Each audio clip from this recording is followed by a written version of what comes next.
Sir কেমন লাগলো? ব্যথা লাগলো?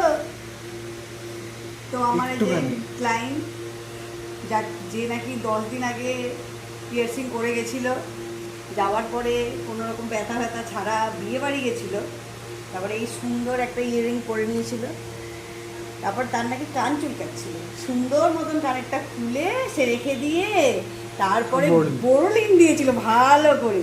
তারপরে আবার হলো আর একদিন হোল্ড করি, রেখে দিই, ব্যাস নাও সুন্দর মতন ফুটো বুঝে গেছে। এখন আবার সুন্দর করে আমার দুবার পেমেন্ট, দুবার পেমেন্ট।